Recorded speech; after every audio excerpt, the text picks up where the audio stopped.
Hey, everybody. Welcome to the Hey Everybody podcast 62, I believe. Something. I'm still on the new setup, which is I have a microphone here, I have my phone as a camera here, but it's hard to remember I still got to look here and not here. It's very complicated stuff. Much more complicated than I feel equipped for. Have you been? I hope you've been good. I had an interesting week. I spend a lot of my professional time in what you could label as like music industry land, water. And it's a strange thing because I'm a person who values sincerity and being genuine and being consistent and that kind of thing. And the business, what I find myself in, is none of those things. I'm regularly interacting with people that, while we're working together, we're best friends. Like, I once had a show where I was opening for someone I had never met in my life. And they tagged me on like Instagram or something and said, "We're very excited to have our good friend Christopher Gold opening." And then I played the show. We didn't really speak much. And I have never seen him again. So you inhabit these two worlds of like, "Hey brother, I love you. My best friend, Christopher Gold." Or this world of like, "Why would I ever return your email, you subhuman piece of trash?" And it's hard because it's so different from what I would like my life to be and the people in my life to be like. And don't get me wrong, the people that are really in my life are great, and I do love them, and my band and the people we work with regularly are great. But it was funny because it got me thinking about what I was talking about last week, which was, nothing means anything, so everything's small, so who cares? But as kind of like a tag on that, I said, and I know the mortgage still has to get paid and that kind of thing. And what I've been thinking about this week is when you let everything get small so that the only things that are important to you are actually real. My relationship with my wife is very important to me. My relationship with my son is very important to me. The goings on and the dynamics within my band are very important to me. My songs are very important to me. That kind of thing. But I still have to book these shows with people that call me their best friend and then never call me back. And I have to open for these people that, say, "Oh, give it up for Christopher Gold." But then if I ever want to try to play another show with them, I just can't get a hold of them. I still get emails all the time, saying, "Hey, I represent so-and-so. We think you're the best. We love your songs and your vibe and everything. We would love to." I once got offered a week of shows with this band. And I said, "I would love that. Thank you so much for thinking of me. I really appreciate it." And then they responded and they said, "So what's your draw in Iowa or something, in this city I'd never been to?" And I said, "Oh, well, I'd never been there." What I'm told I should have said is, "Oh, it's pretty good. I got high hopes." But that would be a lie. I said, "Oh, I've never been there. But,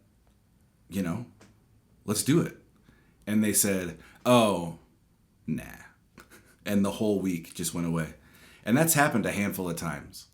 And it's going to keep happening.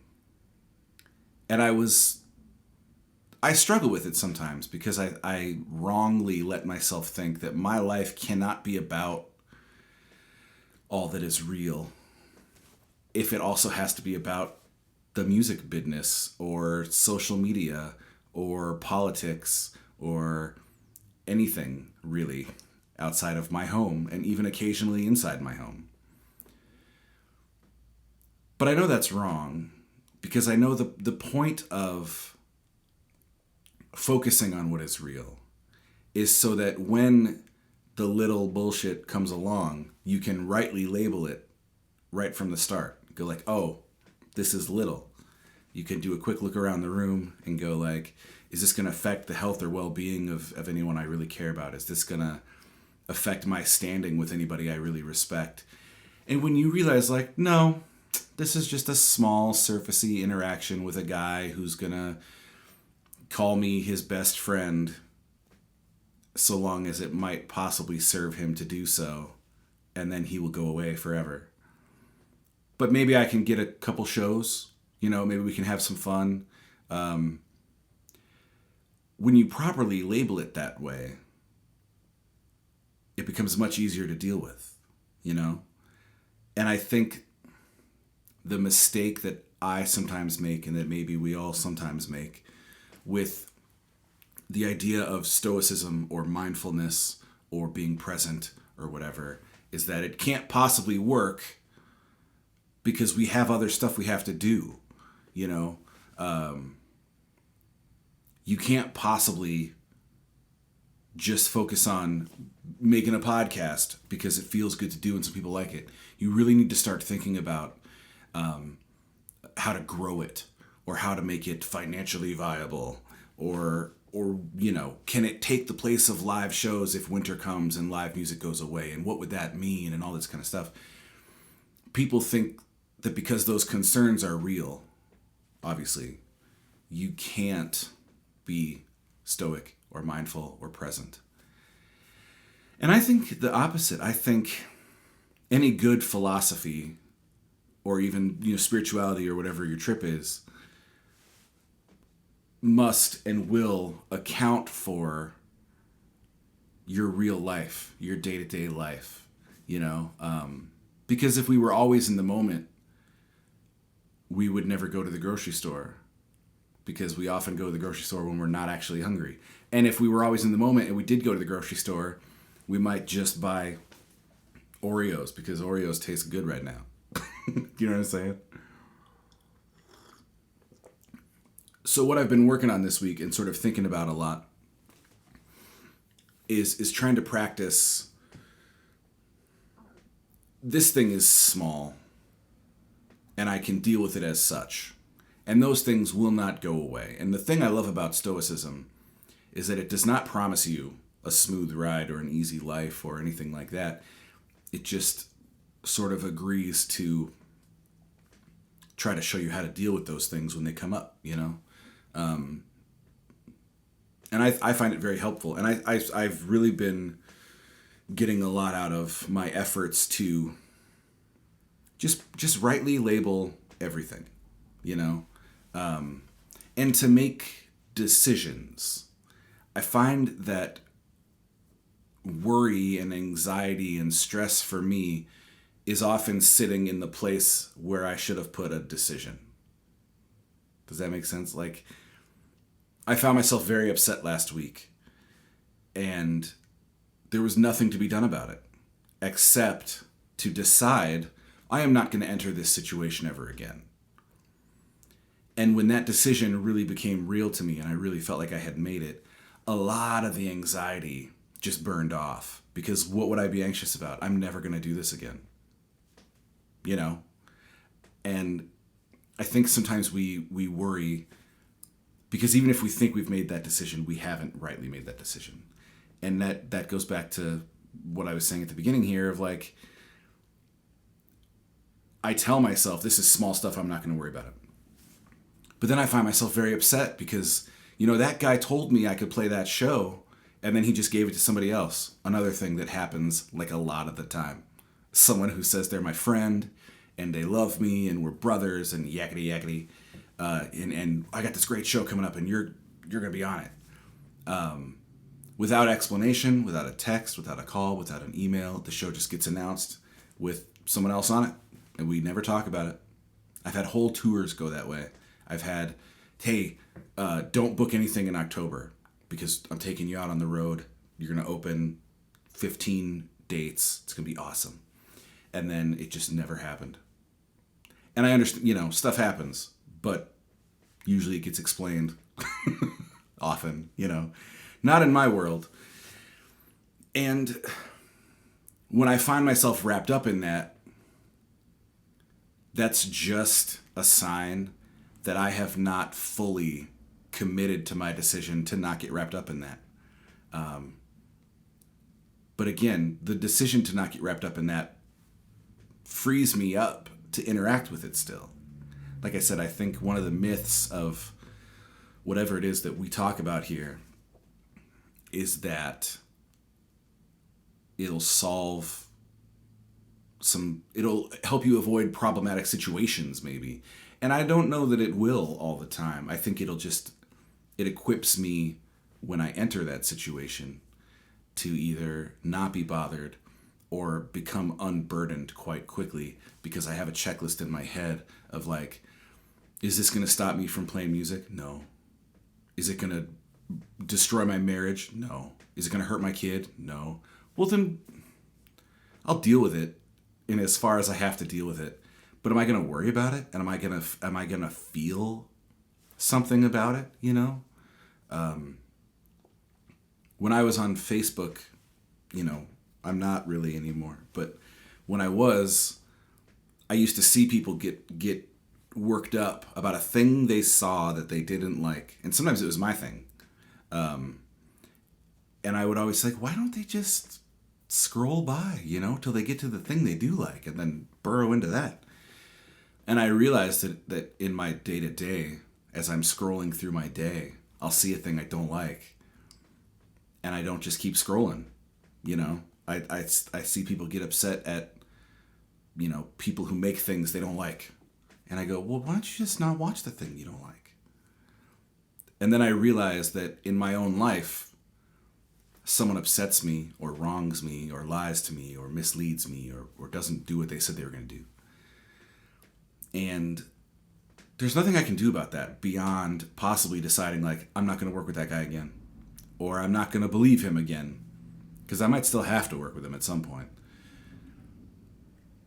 But can I then just keep scrolling until I get to my son playing some music, or my wife showing me something funny, or a football game that I'm excited to watch? You know what I mean? So I think if we were going to put a bow on this, which we're not, because it's the Hey Everybody podcast, and it's not pretty, and it's not neat, and it doesn't have bows. But if we were going to try, it would be that my work this week has been about accepting that mindfulness and even peace and being present does not come with any guarantee that gnarly stuff won't happen, or frustrating stuff or stupid stuff won't happen. And it doesn't even tell me to try to avoid those things. It just says you might be more successful dealing with these things and not being bothered by these things if going into these things you remember that they're nothing because everything's really nothing. So yeah, maybe that will be of some service to somebody watching this. I don't know. I'm still here's a little behind the scenes. The first episode of this podcast got like 150 views, which in the podcast world is not a lot, but in the real world, it's a lot for 150 people to sit down and listen to you talk for 20 minutes. And there's been this sort of gradual, steady drop off as we sort of narrow it down to people that like really care about it and didn't watch it because it was a curiosity, or didn't watch it because, I think I might have, seen that guy play somewhere, or, I hate that guy. I wonder what he's saying now. I think now the viewership hovers between like 35 and 60 week to week. And not everybody even watches the whole thing. I get those numbers and I try to understand them, but I don't. But I have not been able to really access, like, why aren't 1,000 people watching my podcast? Because I keep bringing myself back to 35 people is a lot of people when all you're doing is sitting in a chair and talking about what you think or how you're trying to think, I maintain if I could travel the country and play to 35 people every night that really like cared, that would feel very good. You know, that would feel like success to me. And I'm trying to just approach the whole world that way, the whole of my life that way. That like in this hand, there's what I could want. You know, there's the bigger crowd. I don't want to open. I want to headline. I don't want to be told solo or told band. I want to decide because it's my art. You know, when I'm most successful at avoiding that trap is when I'm going, I get to play music today. You know, I get to shoot this podcast, and the people that care about it care about it. I get messages from people saying like, I was having a bad time and I watched your podcast and I feel better. And if that was the case with one person, you know, I don't know if I'd be able to stop doing this. And it helps me a great deal to sort of stop once a week and really sit down and kind of crystallize what I've been thinking about this week. I mean, it's basically what my records are. I can go back to a record and go like, what was I thinking about that year? You know, 5 years ago when I made this record, I can listen to these songs and realize that they're somewhat unified by like, clearly the idea of home was on my mind a lot, or the idea of impermanence was on my mind a lot. So yeah, thanks for being here. I hope you like it. Let's do some recommendations and let's get out of here. First up, and forgive me, I can't remember if I recommended this one yet. I don't think that I did. So let's just do it again. This is James McMurtry, and the record is called The Horses and the Hounds. James McMurtry is great. He's kind of, I think he's one of these like overlooked living legends. Like some people my age and younger do not revere him the way they revere like a John Prine, because their dads listen to James McMurtry and they view him as like, you know, dad rock or whatever. But I think he's phenomenal. His dad was a legendary author, and James clearly got that gene, you know, and this is his latest record. And what I love about this record, it's sort of, you know, in the folk Americana realm. But what I love about it is he's getting older, and he's writing about his life and about getting older in sometimes very funny ways and in sometimes very honest ways that are not very flattering and that kind of thing. But I feel like there's this thing in the Americana world that everybody's trying to be old, or at least, you know, grizzled in the hard road and you're 28, dude. And it's nice to hear someone like James McMurtry who's kind of earned that voice and is using it very well. And also, you know, in classic folk, country, Americana, John Prine tradition, there's some humor blended in there, and it's great. Next, we have one, and just go with me, because I know a lot of you aren't going to dig this, and that's fine. This record is called Start Static by a band called Sugar Cult. And they look like this. They're like a punk band, but in like a poppy tradition, and there's a big Elvis Costello influence. This is the 20th anniversary of this record, and it's got an Elvis Costello cover on it. They do No Action. Superb. But the reason I wanted to talk about this record is not because I think the average person who watches this podcast is going to enjoy it, though you might. Because again, it's very like power poppy, little like some punk rock energy, but really filtered through like the Police and Elvis Costello and that kind of thing. But the reason I wanted to share it is because this being the 20th anniversary means it came out in 2001 when I was 17, maybe 16. And I remember where I was when I bought this record. I was with my dad. I was visiting my dad out in Colorado, and we were at a Borders Books, and they had these listening stations. And I saw this album cover, and then I flipped over to the back of the album cover, which on the CD had this picture on it. And, you know, they're wearing like suits and high pants and skinny ties, and And I was like, I don't know what this is. And I listened to it, and it kind of sounded like what I was listening to at the time. It was kind of punk rock. It was kind of pop punk. But it was different. And I would come to learn it was different because they weren't trying to be a pop punk band. They were a punk band who loved pop music and really owed a debt to, again, Elvis Costello and the Police and that kind of thing. And I asked my dad, I said, hey, can I get this? And to my dad's infinite credit, because we listened to it all the way home and he didn't care for it, he's like, yeah. And that's a trait. He's always encouraged me to yeah, if you think you're interested in that, let's try it out. He got that from his dad, and I've given it to my son, and he's encouraged me the whole way. But I love this record. And the 20th anniversary came out, and I ordered it. It's the first time it's ever on vinyl.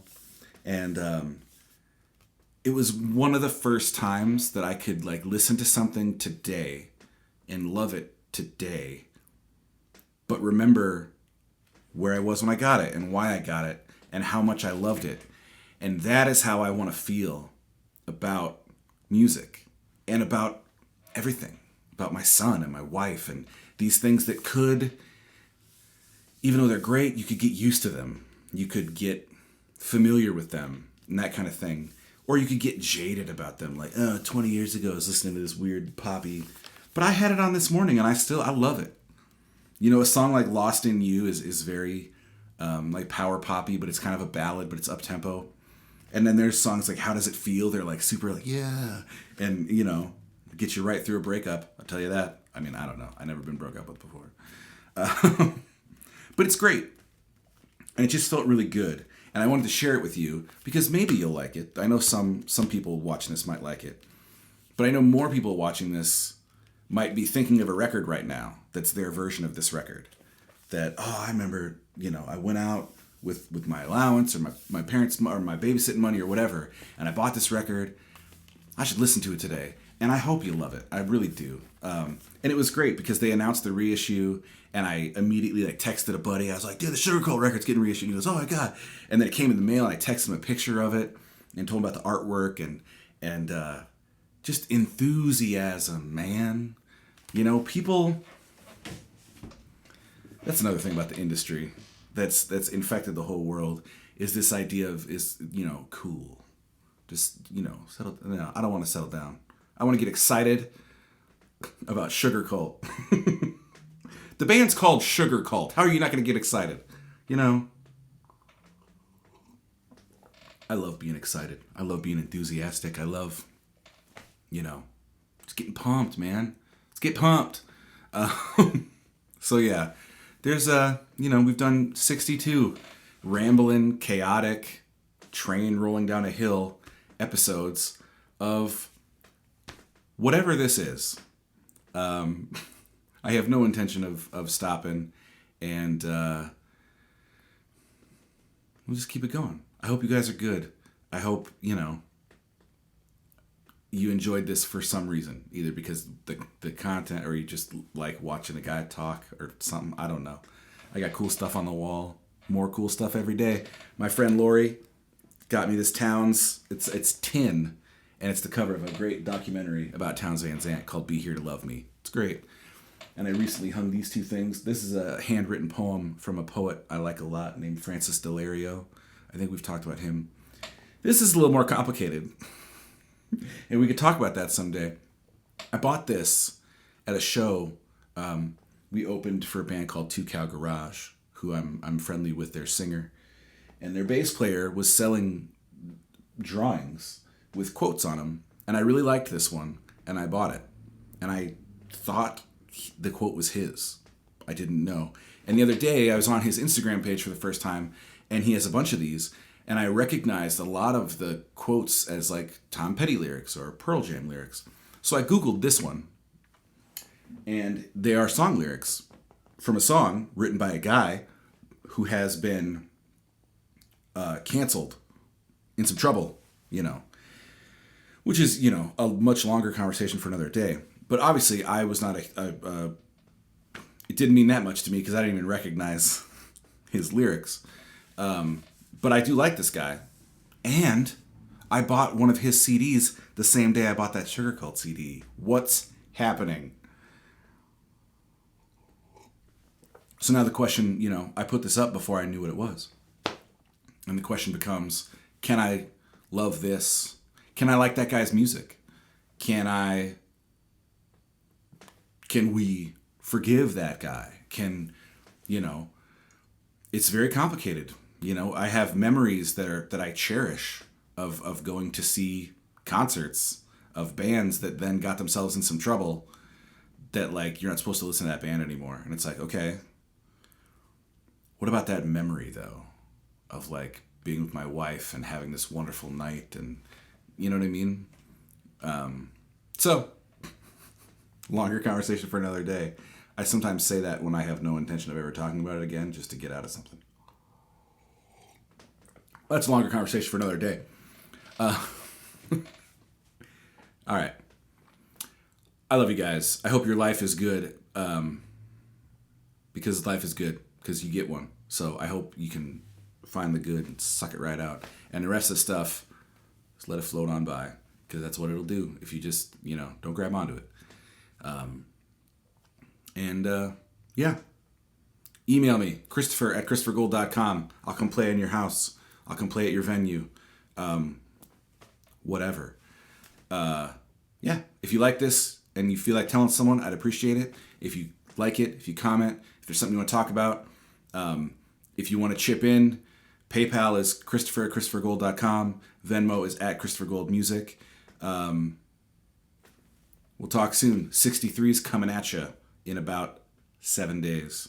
I mean, it's really, 8 or 9, but still 7. Time's weird because it doesn't exist and neither do we. I love ya. Bye.